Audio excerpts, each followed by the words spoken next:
First, when determining the best kind of debate, we have to examine it under a framework of some kind to determine the most acceptable form of determining what is best. Without doing so, the decision becomes an arbitrary and subjective one, resulting in a debate where each side presents arguments, but there is no clear way of determining which way is above all else. Therefore, if the other debaters fail to provide any framework of any kind, we cannot even begin to evaluate the resolution. And so, the abstract command watches over planet Earth and can intervene in times of danger when called upon through its ability to control the abstract command is a branch of music like command under the direct supervision of the love necessary. The abstract command is present everywhere. It functions and watches the time to be taken to any danger, to intervene quickly and in person lightning information above it to help with control matter, energy, counteracting null gravity. Cooperation with abstract key to solving all impacts independently outweigh.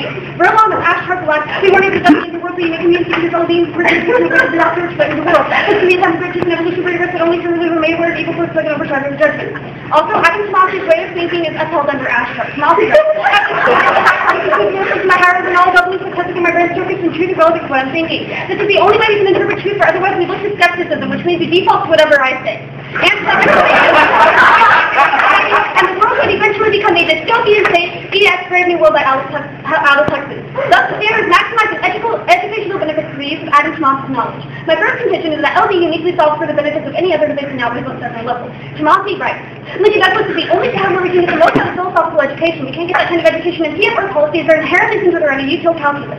Second, LD solves all the unique benefits of policy anyway. People run, plan, beat, util, spread, whatever in LD. Third, only in LD can we have a fair forum for competition, whereas judges vote for arguments based on their objective merit, not their emotional appeal. Debate now can be a space where we can test ideas, we're going to defend the controversial, judges are just going to refuse to accept certain arguments over others. Every PF judge operates according to such an arbitrary decision calculus. Fourth, Lincoln Douglas debate is one alike. It can be pretty hard at times to trust in your partner, especially for the weaker half. Debating by yourself and ground is thus more likely to give you more control over your success. And pressure in groups or other LDers at your school solve the only real benefit partner debate might provide, or collaborative practice.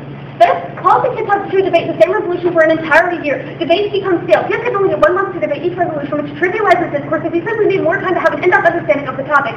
LD is a happy medium as our resolutions are changed every 2 months. Six, we're able to be innovative with all sorts of unique threats that come from tons of complex moral theories. This is unique to LD as A and T, as you can experiment with your risk-stopping statistics to the judges, and B in policy, the prep load is so deep, students can rely on the same backfell that everyone else is using in order to keep up. Seven, in LD, the RDIs encourage. While the policy debate community really hates the debaters, the RDIs should find use of arguments and stress that regularly becomes an artist issue for debaters. Eight, policy debaters are socially obligated to follow stuff on the HC wiki. This is socially obligated in LD. That's the benefit is A, disclosure just helps big schools write up massive provocative for their debaters with schools, but small school debaters like a huge disadvantage, as they'd already be behind before the round even started. And B, disclosure encourages lazy debaters just rip off of other people's articles or strat ideas, which kills critical thinking and pre-round education. Therefore, because Adam Schmalz is a genius and has presented the ways that LD itself for all the other debaters will benefit the debate benefits while providing its own, I affirm that LD is simply the best of every single debate.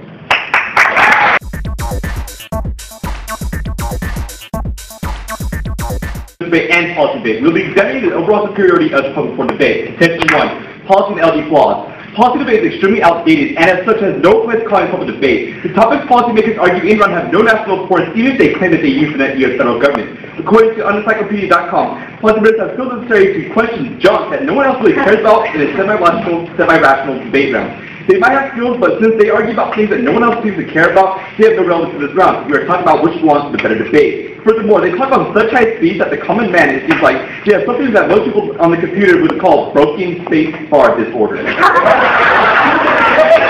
I mean, come on. How many people can understand that nearly 300 words per second per minute speed? As you think policy debate says leads to global nuclear war, it comes clear that when you join policy debate, you can't stop thinking about it 24/7. Your social life becomes nil. Your conversation becomes speed, and arguments with siblings also lead to global nuclear war. Something claims in nanites and sent retarded in the space explored. Now let's discuss LD. LD debate topics are ones that portray philosophy and morals. An example of a topic that was used in LD this year was individuals have a moral obligation to assist others in need. This can be a personal question, and the fact that when you win a debate doesn't really mean anything because you, your opponent, or your judge don't walk out of the room feeling anything smarter or anything learned.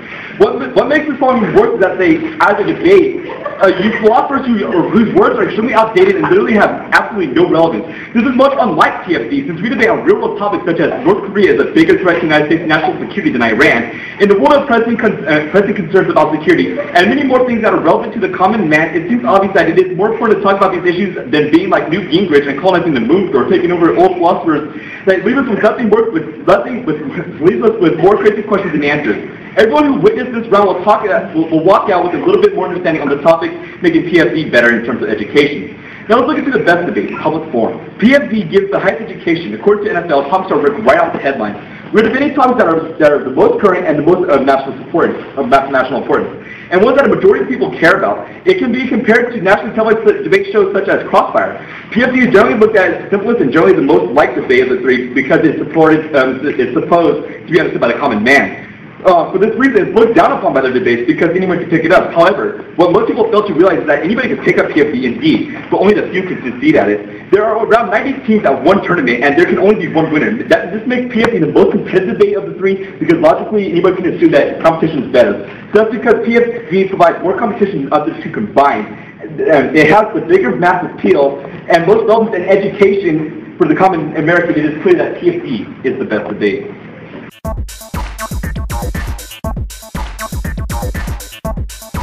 Okay, since we spoke about the first question, you guys just started spinning Crossfire. How do you feel? I feel stupid because it's called CrossFit. What is, guys? What? Okay, Ian and Renzo, how exactly does policy debate not devolve into utilitarian ethics? Well, because there's K teams on the circuit, which also... Okay, what do Ks try to provide for a debate round? Like, what is the point of running a K? Do you understand? To win? No, right? We win. That doesn't make any sense, because K teams run different arguments on all the different But levels. what is the general purpose of a critical argument? To win the debate. Yeah, that's the kind of the point. Okay. Even if it does develop the utilitarian... How often are critical arguments ran in policy? All the time. Yeah, a lot of the time. Okay, awesome. Did you get anything out of that? I didn't. Your first source, what was it again? Encyclopedia? Yeah, encyclopedia. Who writes that? Policy debaters write for that? Yeah. You guys are like the biggest trolls in the universe.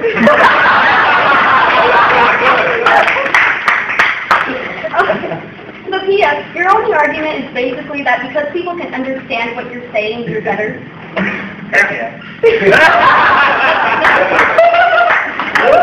Flying a bicycle is better than a helicopter because more people can ride a bicycle. Do you want to learn how to ride a bicycle? Absolutely.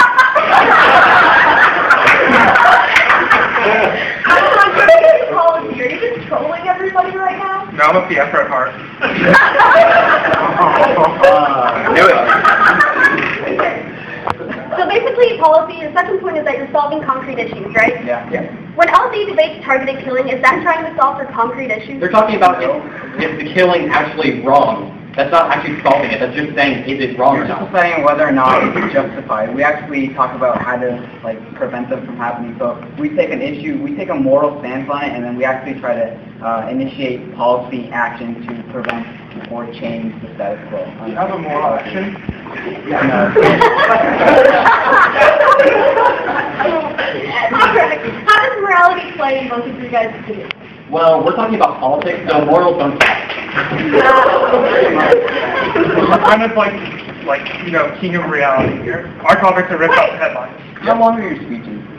4 minutes. How is there clash in a 4-minute speech? I don't know, there's Sasha makes room in it. Very skilled. Yeah, Great skill. lots of patience. You know what? Go out the karate kid. Something that's not weird. Okay, so policy, you basically say that all of the people come first, right? Like survival comes first? We do, yeah. Isn't that a moral theory? Sure. Okay. Oh, snap. All right.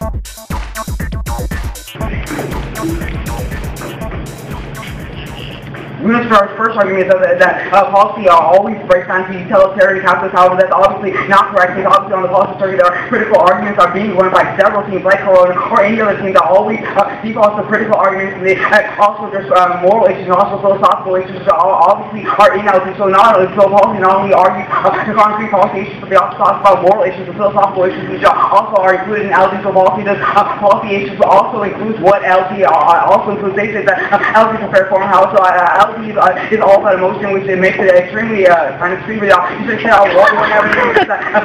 should not look at emotions because it's really stupid. We should instead look at things like solving issues or preventing things like nuclear war, which policy talks about all the time, like preventing an economic collapse which would lead to nuclear war. We would only argue that that is morally wrong or that could hurt someone's feelings. We actually argue about how to solve that. When debate is good, but there's a reason why LD gets so selfish, because in policy debates, you learn how to actually cooperate with other debaters and how to become better debaters and build off each other's good and thoughts and bad thoughts. They also say that we always rely on back thoughts. One that's actually a good thing, because we rely on things that other debaters have written in the past. But also, we also read the usual back thoughts to create new arguments and spin-offs. Also, using the information that past debaters have used. Also, they said, she says that policy debate is bad because we just look on the wiki and disclosure and what other debaters were in, and disclosure is bad. However, it's actually the opposite, because we look at what other debaters are actually reading, what other reading. We use that information to build off and create better arguments and create better class in-rounds, something that obviously LP doesn't have because of the extremely limited time. And yeah, policy is awesome. So yeah.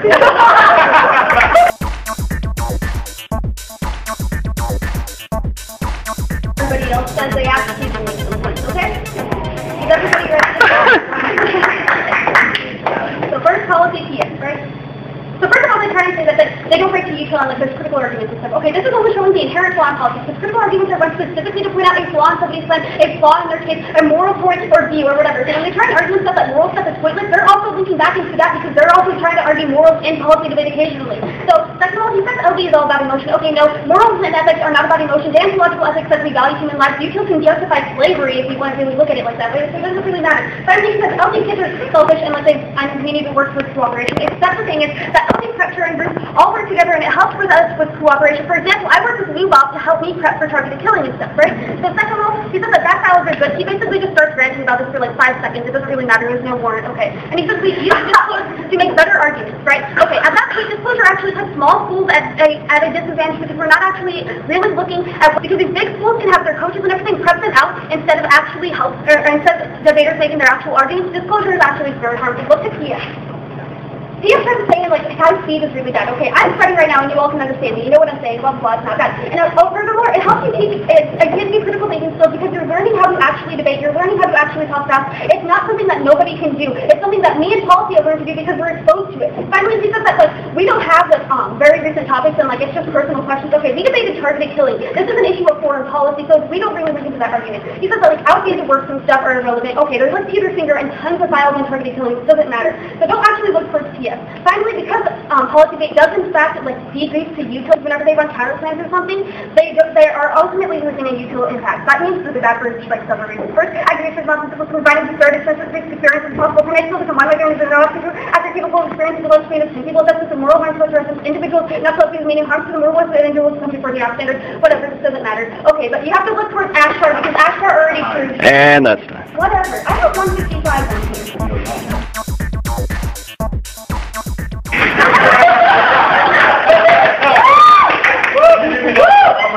We embrace both the emotion and the policy. The main problem of the policy debate out here was that we don't have solvency, we don't have counter plans, we don't have plans, none of the other business. However, that's not necessarily true. If you do look at NFL rules, it says that we can offer generalized solutions for the common person, and that's what we try to appeal with most. We're the most well-rounded of all the bases. You can obviously see sin.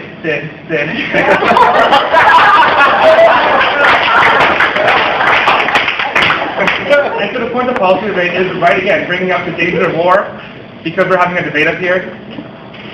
No.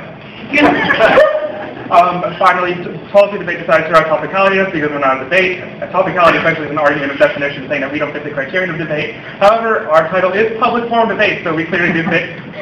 we clearly say, obviously, public forum, we're trying to appeal to all of you guys, and we embrace both the emotions that we can find in public forum, in LD, and the policy making that we can find in policy debate. Now, moving on to LD, she criticizes because of skepticism. However, anybody can be incredibly skeptic up here. Obviously, we're all being skeptical of each other, so we're all providing a framework for which to evaluate this debate. Obviously, in this debate, we're evaluating which one is the greatest of all, and it's clearly public forum. Besides the fact that you love us, we're the most well-rounded, we've already shown that emotion and policy is the way that we can go both ways. We appeal to the most common people, we appeal to the most common Americans, we can talk to you guys, we talk to you, we talk with you, as opposed to just talking at you. That's why we believe the public forum is definitely the best debate of all.